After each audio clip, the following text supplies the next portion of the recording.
all of you. Welcome to the 20th lecture on the course on analysis and modeling in chemical engineering.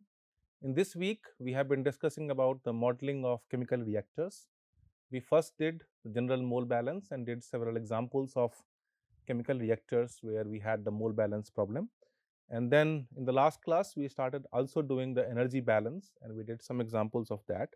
So I want to continue on that discussion which we stopped in the previous class, and now I want to do pretty much the same case whatever we did, except that the reaction is now reversible, and you will see what challenges comes once the reaction is reversible, right.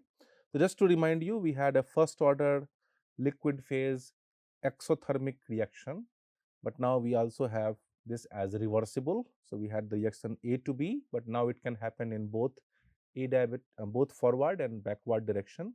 It's under adiabatic conditions as earlier, and there is no B in the reactor feed as earlier.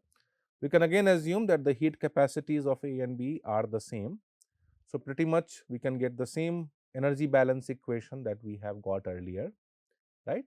And let us see what we get for the mole balance case in this case, right? Now there is bit of a problem because it's a reversible reaction, so conversion cannot really go to 1 as in the case of a irreversible reaction.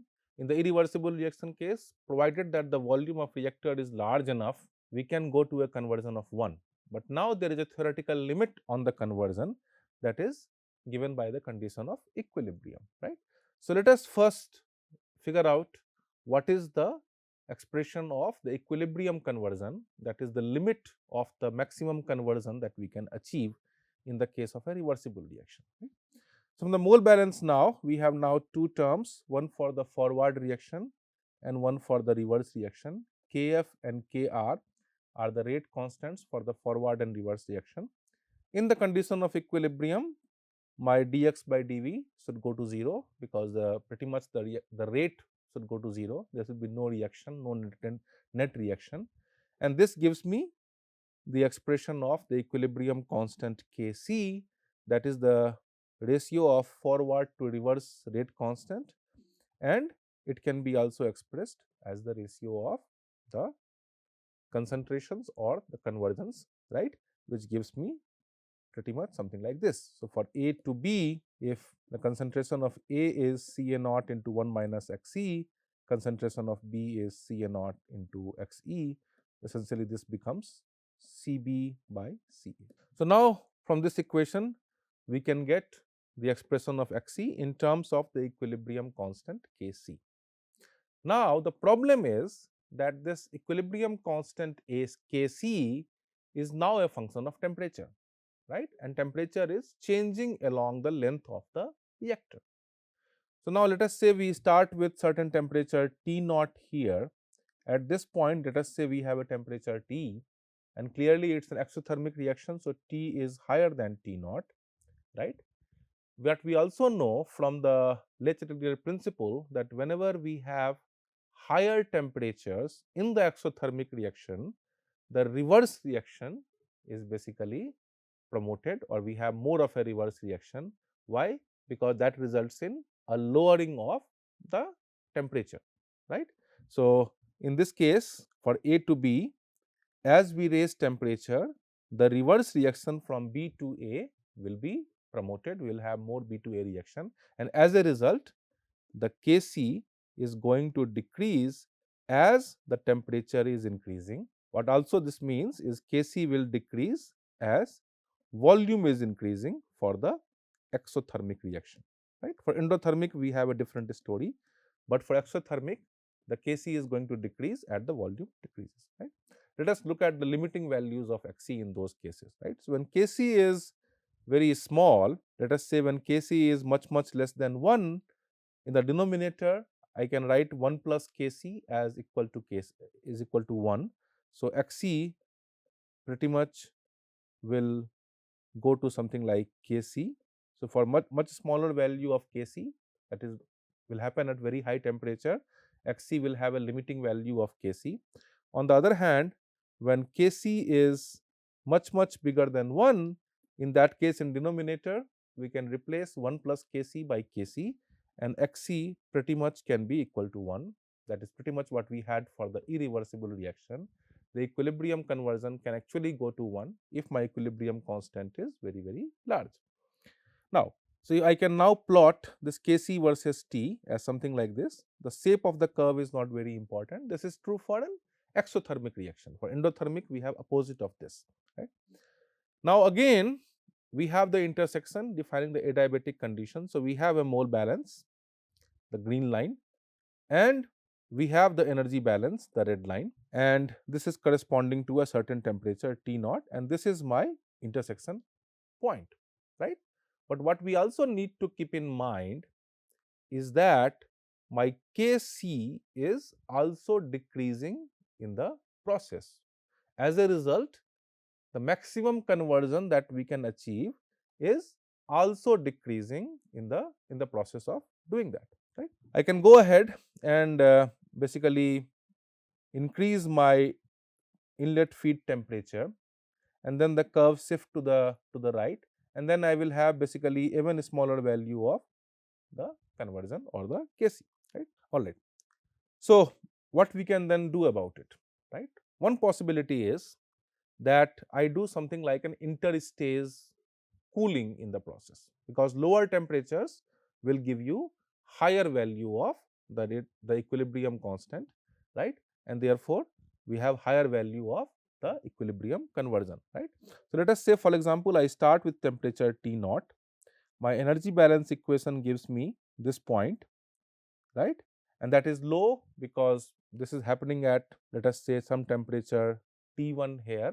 So, as the temperature goes from T naught to T1, the equilibrium conversion also drops, and therefore, conversion is much lesser than what we would have if this reaction was irreversible, let us say, right. So, what I can do then is I can basically cool the reactor again to a temperature of T naught, where we already have a conversion x1 until so far, and now I will now have a new energy balance, because basically I am at conversion x1, but I have cooled it to temperature T naught, right. So, the new energy balance will give me another line, and therefore, another conversion value which is naturally higher than the conversion that we had earlier, right. So, this can be, let us say, at some temperature T2. Now, I am greedy and I want to increase the conversion even further. So, again I will cool it at this conversion value x2, and again I will reach a new conversion value which is corresponding to an even lower temperature and a higher conversion value, and I can keep on doing this, and I can therefore achieve higher and higher conversion for exothermic reactions, right. Now, you can imagine for endothermic reaction it is going to be opposite of this. If it is endothermic, then basically my Kc is going to increase as temperature increases, and in that case the trend will be completely opposite of what we have got here, and instead of interstage cooling, we may want to do interstage heating in that case, right. So, you can extend the idea for to the case of this endothermic reactions as well. Okay. So, until so far we have done this energy balance problem, and we assume that we have some heat that is being added. But now let us see how that heat will actually be added, right. So, heat must be added from some cooling fluid or heating fluid that is going around. In this case, if it is an exothermic reaction, we may want to remove the heat by supplying a cooling fluid that gets heated in the process. If it is endothermic, I want to do the opposite. I want to supply a heating fluid that supplies the required heat to the reactor, right. So, in order to account for that, I can now assume that, let us say, we have certain temperature Ta of that fluid, the ambient temperature, at this particular differential volume between V and V plus delta A, then we will have some heat transfer coefficient and some area available for heat transfer. For the case of a cylinder, the area available of heat transfer by the volume is given by the area to volume ratio that we can find for a cylindrical system like this, but in general it will depend on geometry and the heating arrangement, right. So, you will have the heat added in terms of the overall heat transfer coefficient, the area available that is basically the ratio of area to volume for the geometry multiplied by the volume, and the temperature difference between the ambient fluid, that is my cooling or heating fluid, with the temperature inside the reactor. And other part of the energy balance may remain same. We can again assume that the shaft work is 0. If it is important, we can include that as well, right? Okay. So now we can go ahead and again, as we did for the case of a PFR, we divide this by delta V and take the limit of delta V going to 0. And now I will get this equation. Essentially, this term will give rise to the left hand side here, and this term after division of delta V will come here. And now the left hand side I can expand. So now we had the derivative of Fi and derivative of Hi. So we get two terms, one containing dFi by dV, other containing dHi by dV. Right hand side remains the same. This term dFi by dV I can get from the mole balance of the PFR. For species I can write the rate of formation of I in terms of the limiting reactant A as stoichiometric coefficient multiplied by the rate of consumption of A, and we will use the same expression for the heat of reaction whatever we have got earlier. And if I do all this, what we basically have is an equation like this. So the enthalpy change or the rate of change of the enthalpy dHi by dV is basically given by two terms. One is the heat generated by the reaction, I am calling it Qg, and other is heat removed because of that cooling fluid in the case of a exothermic reaction, or heating fluid that is used for the endothermic reaction, right? If it is removed, then in that case we are going to basically subtract that. If it is added, we are going to add that, right? So therefore I have basically changed the sign from Ta minus T to T minus Ta. If I write T minus Ta for exothermic reaction, the heat is getting removed, and therefore I introduced a minus sign here. So we get this energy balance, and then again I can do the standard stuff whatever we have done earlier. I can assume a constant heat capacity, and then I can write the enthalpy in terms of enthalpy at a reference temperature, let me call it some Hi naught Tr, plus the heat capacity into T minus Tr, right? So dHi by dV I can express in terms of the heat capacity, and as a result I get the expression of how the temperature in the reactor is changing with volume, right, which is in terms of the difference between the heat generated from the reaction and the heat removed by the cooling fluid that is being supplied for exothermic reaction and heating fluid for the endothermic reaction. I can use pretty much the same equation for the packed bed reactor by simply replacing the volume with the weight of catalyst, and the rate, which is defined as per unit volume per unit time, with the corresponding rate per unit weight of catalyst per unit time, right. So if I do that, I can basically write the energy balance for the packed bed reactor as well. We are doing that because in packed bed reactor the energy balance happens to be quite important. So I can go ahead and basically do it for cases where the cooling fluid is supplied in the co-current fashion, or the cooling fluid is supplied in the counter current fashion. In the case of like in the co-current conditions, I can get the equation like this, again by writing energy balance now for the cooling fluid, right. So there is no reaction happening in the cooling fluid, but there is enthalpy coming in, enthalpy going out, and then there is a heat supplied by the reactor to the cooling fluid. So from doing that, I can get the expression of how the temperature of the cooling fluid is changing with volume, right. And for the counter current case, again I can do a similar balance, but we will have a negative sign because the flow of the cooling fluid is in the opposite direction of the flow of the reactor, right. So we can therefore write the energy balance equations of the cooling fluid or heating fluid, and that will give me an additional equation of how the temperature of that is changing with volume. And we already have an equation of how the temperature inside the reactor is changing with volume, right. So we can use these two equations to figure out how the temperatures are changing inside the conditions where, let's say, I have a jacketed PFR, which is more typical if I have an exothermic or endothermic reaction. So now we have kind of an overall algorithm of what we have to do for a general reactor problem. As I said, the general chemical reactors can be non-isothermal, right? So therefore, we need to have equations of how the temperature along the reactor is changing with volume, right? And what is to be kept in mind is the temperature does affect the rate constant and the equilibrium conversion, right? That has to be considered in our model. Then we will have a mole balance equation, whatever design equations we have derived earlier from the mole balance. And then finally, what we have not discussed in these 5 lectures, but we also may have a pressure drop, particularly for packed bed reactors, where we have a solid gas kind of things in the reactor, that also need to be considered. And finally, we need to consider the heat exchange. So we have to also consider how the temperature of the heating fluid or cooling fluid is changing.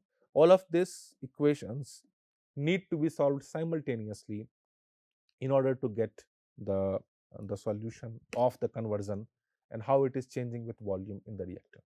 And again, for the packed bed reactor, I can do the same thing by replacing V with W and RA with RA prime. So now I want to put all these ideas whichever I have discussed, the mole balance, energy balance and all this, into practice, into a realistic problem or a case study. So I will take an example of an accident that actually happened in US, in T2 laboratory. You can read about the accident from this link, and there is a nice video of what exactly happened. But we will follow the kind of a discussion that is given in Fogler's book, try to see how we can model this particular explosion, right? Just to give you an understanding of the magnitude of the reaction, there was a huge reactor that essentially exploded, and there was pretty much damage to the entire surrounding, in addition to deaths of people inside the plant and outside the plant, right? So this is a map that is showing what exactly happened. So there was a reactor there. That reactor itself is not that big compared to the map that I am showing here, but the explosion was so massive that it killed a lot of people and damaged many buildings around it, which is shown in this map. But please go through the video on the link that I have just given you, right? Okay. So I want to focus more on what exactly happened in there and how we can possibly model it, right? So this was the kind of a batch reactor which was being used for the process. It is not continuous operation, but the energy is being supplied in here, right? So we have a batch reactor, or I can say semi batch for the regions you will see later, right? There was an exothermic reaction going on in the reactor, and therefore there was a cooling water flow. What really happened is the cooling water flow malfunctioned, and because of that the temperature continued to rise. And in this case there was also a phase change. Hydrogen gas was being formed, and hydrogen gas was occupying the head space of the reactor, and there was a venting mechanism to basically vent out the hydrogen gas, but somehow the venting mechanism was not very efficient in the case when the cooling water was turned off. The reaction kind of went in what is known as a runaway manner. In fact, a reaction which was previously unknown also happened, and as a result, pressure developed in the gas head space because the venting did not work properly. And just like what happens in the case of a pressure cooker, if the vessel is not sufficient, if the pressure really goes very high, there is basically a possibility of the blast. That's what exactly happened. But in order to prevent that blast, there was also a rupture disk that can open, I would say, a bigger vent. So this was like 1-inch pipe venting off the gas, and this was a 4-inch pipe, kind of a safety mechanism present in the plant. So this also opened, and still this was not enough. And what happened therefore is that the reactor itself kind of blasted, and it pretty much looks like this. I am showing you some debris of what remained inside the plant, right? So I hope you got the fundamental understanding of what exactly happened. It was a runaway chemical reaction. The exothermic reaction was going on, cooling water turned off. So therefore, there was no control on the reaction, and the vapor formed are not able to be vented, and therefore the pressure kept developing. Venting was not sufficient. Even after this disk rupture, we got additional venting, but still it was not sufficient, and then eventually it reached a pressure where it's pretty much blasted, right? So we can model this process by starting to look at what exactly was the chemical reaction going on in there. It turns out that the plant was using this batch reactor in multiple steps, and there were multiple reactions going on here. But the most important reaction which was happening when the accident occurred is the first reaction, right? And the other reactions is what?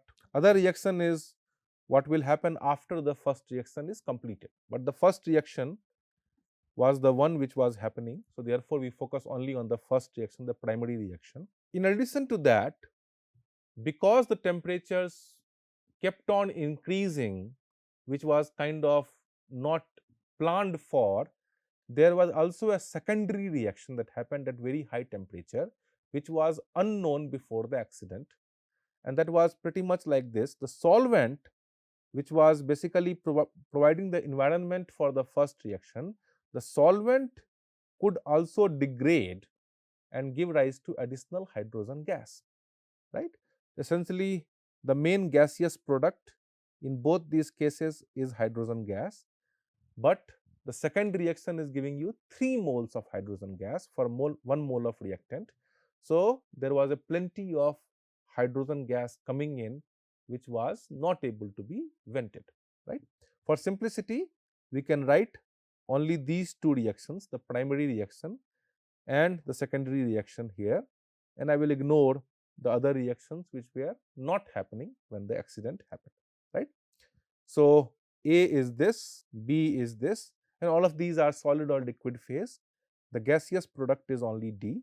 C is this, and this is my D, and this is my solvent S, and this is again my D, and this is other products which are again liquid or solid, right? So mainly the gas is what is causing the damage. So we focus on the gas. So this is the normal operation. In the normal operation, the second reaction does not happen. So we have only the first reaction, and what is happening is that the reaction initially requires some heat, right? So in the beginning, the reactor is heated, and there is a heating supply there to a certain temperature of 422 Kelvin. And we may assume that before it reaches that temperature, the reaction does not happen, right? So the rate constant are fairly low below this temperature, right? So we can assume that the reaction starts at this temperature, and once we have achieved this temperature, since the reaction is exothermic, the heating is turned off.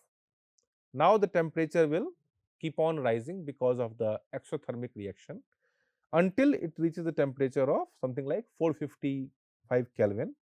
And at this point, in the normal operation, cooling has to be started with a heat sink at some temperature of 373 Kelvin. It's essentially a cooling water supply from like normal municipal water supply that basically turns into vapor. So whatever heat we are getting is a latent heat. The temperature of heat sink is constant. Cooling water is coming in and vapor is going out. But this is not what actually happened on the day of accident. On the day of accident, this part did not work because of some valve failure here. So the cooling water could not come, and as a result, the temperature kept on increasing, and then at a temperature of 470 Kelvin, which was not happening in the normal operation, but now this happened because the cooling water could not flow. This second reaction was initiated, right? And as a result, lot of D or hydrogen gas kept coming in the gas head space, and then venting and all that happened. Okay, so both are basically initiated, and the venting, there was a venting mechanism. It had a 1-inch pipe. It was only sufficient for a certain amount of flow rate, right? So until a flow rate of 11,400 moles per hour, the venting worked as usual. And what this means by usual here is that the pressure was in the operating condition of around 4 atmospheric pressure. So, pressure was maintained until this flow rate, but since hydrogen gas kept coming in, this venting eventually was not sufficient, right? And the hydrogen gas kept coming and pressure kept rising now beyond this operating pressure. And then there was additional safety mechanism. There was a rupture disk that basically will rupture once the pressure reaches 28.2 atmosphere, that is much higher than normal operating pressure, right? So, in this condition, pretty much a 4-inch pipe, that is my relief line, will be opened. So, earlier we had a 1-inch line, now we have a 4-inch line. So, therefore, lot of venting can happen in principle, but still, because the reaction was producing lots of D gas, it was even not sufficient, and eventually pressure kept rising, and almost at a pressure of 45 atmosphere and a temperature of 600 Kelvin, much higher than the normal operating condition, we had the explosion of the reactor, right? So, if we want to model this, we have to start with the rate laws, right? So, the rate laws in this case we are known to be like this, right? And the rate laws are given for both the reactions, right, in the Fogler's book. So, I am just written those layer, and some knowledge of the heat capacities of the different species present in the system, right. The next thing is to note that we have basically the reactor containing a liquid and vapor, right, but the liquid volume is not changing so much. Even though hydrogen gas is coming out, there are more bulkier products or reactants remaining in there in the liquid phase. So, therefore, we can assume without much problem that the volume of the liquid remains constant. And since the volume of reactor is constant, so therefore, whatever the gas head space volume is also more or less constant, right. Now, we will also assume that the hydrogen gas, the D gas, immediately comes to the head space once it is formed, right. In reality, there may be like bubbles which are there, and some hydrogen gas may be entrained inside the liquid phase, but for simplicity reasons and will not affect the result so much, we assume that all the hydrogen gas comes out to the head space immediately, right. If I make these assumptions, then we can write the equations for the system. So, we will have the mole balance for the reactor. It is a constant volume batch reactor. So, we can write the mole balance for A, B and S. Particularly for the liquid phase, we can assume that it is indeed like a batch reactor, but for the gases in the head space, of course, venting is happening. So, it is not quite batch, but for the liquid phase A, B and S, we can assume that it is operating in batch condition, and therefore, we can write the mole balance equations for all the reactant species that we have in the system. The next thing we can write is the mole balance for the head space, but now it is not quite batch. So, therefore, we have to write the equation considering the venting that is taking place, right, and it is not even in steady state, the number of moles are changing. So, let us say if Nd is the number of moles at time t, then the accumulation is dNd by dt. The input is basically my Fd, that is coming from the liquid to the head space, and F vent is my venting. In the beginning, when the rupture disk has not ruptured, it is simply the venting by the 1-inch pipe, but once it is ruptured, then it is venting because of both the mechanisms, right. So, the Fd, that is the number of moles of D is coming, that can be found from the reaction that is occurring there, right. So, this can be coming from the stoichiometry. So, D is forming in both the reactions. In the first reaction, we can get Rd is minus Ra1 by 2, and in second reaction we can get Rd is equal to minus 3 by 2 R2s. That is what I have plugged in there, right.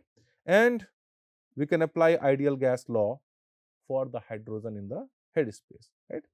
If I plug this equation 3 into equation 1, I can get an expression of how the pressure is changing with time in the head space. Once we do that, now we have to account for the venting mechanism, right. So, as I said, until certain number of moles per hour of the hydrogen gas coming, the venting worked perfectly. So the venting flow rate, whatever flow going out, is equal to whatever flow is coming from the liquid, pretty much a steady state condition, right, when FD is less than the threshold. But after this particular point, we basically have essentially two kinds of condition. The venting is not sufficient in both these cases, but in the first case, the disc has not ruptured. So we have only 1-inch pipe that is operational, right? And for that pipe, we have the equation for the pressure relief valve with some constant CV1 for this vent, and the delta P, which is the pressure difference, is the pressure inside the reactor minus pressure outside, which we can assume to be atmospheric. So delta P is P minus 1, right? But once the rupture disk has ruptured, in that case, we have to account for the constants corresponding to both this vent and the ruptured disk, and therefore we will have a different flow rate for the venting, right? If I combine all these equations, and in addition to that, we apply the rate laws, we apply stoichiometry, we apply the energy balance and all of that, we can in fact solve it, and we can get how the temperature inside the reactor is changing with time, right? And you can see this was the normal temperature, it increased, kept on increasing, and eventually there was an explosion, after which the temperature pretty much kept rising anyway, right? Similarly, for pressure, this was my operating pressure, which should have been maintained, but then eventually it exploded, and at that time the pressure rose sharply, right? And all this, the breaking of the rupture disk and the explosion of vessel, all of this happened very rapidly. So all of that pretty much is contained here. So in the same period, we had the rupture of rupture disk followed by the explosion of the vessel, right? And we can also look at how the concentrations of A and B and solvent is changing with time in the reactor, right? So basically in this week, I have kind of given you an idea of what exactly we need in the modeling of chemical reactors. We started with simple problems of ideal reactors, batch reactor, CSTR and PFR. In isothermal conditions, we discussed how we can start from the general mole balance and done simple examples on that. Then we discussed the idea of energy balance. We applied for non-isothermal reactors and we did some examples of irreversible and reversible reactions. And finally, we closed with a case study of an actual accident, just to emphasize how things come together and how we can solve it. Of course, I have not done the full solution of this problem, but this was more to give you an idea of how these modeling principles are employed in reactor design. So with that, I want to close this week of discussions. In the next week, we will discuss about the modeling and simulation of evaporators. Thank you so much.